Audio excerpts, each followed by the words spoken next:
ఇక మా నాన్ననైతే ఇంటికి తీసుకొనొచ్చినామని చెప్పాం గదా! ఇంటికైతే వచ్చిన తర్వాత ఇక పెళ్లి చేయాలని అయితే నిర్ణయించుకుర్రు. ఎందుకంటే మా డ్యాడీ పరిస్థితి గూడా అస్సలేం బాగాలేదు. ఏ ఆడపిల్లకి రావద్దు ఇలాంటి పరిస్థితి అయితే. నా పెళ్లి మరీ ఘోరంగా జరిగింది.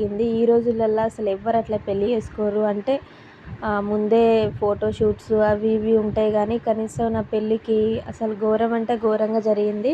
అది గూడా ఒక ఫుల్ వీడియోలో చెప్తా ఎట్లయింది ఏంది అనేసైతే.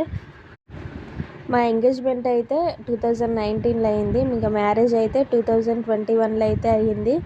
అత్తమ్మ వాళ్ళైతే వచ్చిర్రు మ్యారేజ్ డేట్ ఫిక్స్ చేసుకుందామని మా ఇంటి దగ్గరనే పిలిపిచ్చి అయితే పెళ్ళి ఫిక్స్ అయితే చేసుకున్నాం పెళ్లి డేటు. ఇంక తర్వాత చిన్న చిన్న పనులైతే ఉంటాయి గదా! పెళ్ళన్నప్పుడు ఇక బట్టలు అవి ఇవి. మేమైతే అంత ఎక్కువ ఏం తీసుకోలేదు. ఎందుకంటే అప్పుడు మా అమ్మ వాళ్ళ పరిస్థితి అసలేం బాలేకుండే. నెక్స్ట్ ఏం జరిగిందో నెక్స్ట్ పార్ట్‌లో చెప్తా. మీకు అర్థం కావాలంటే అన్నీ ఒకసారి ఓపెన్ చేసి చూడండి.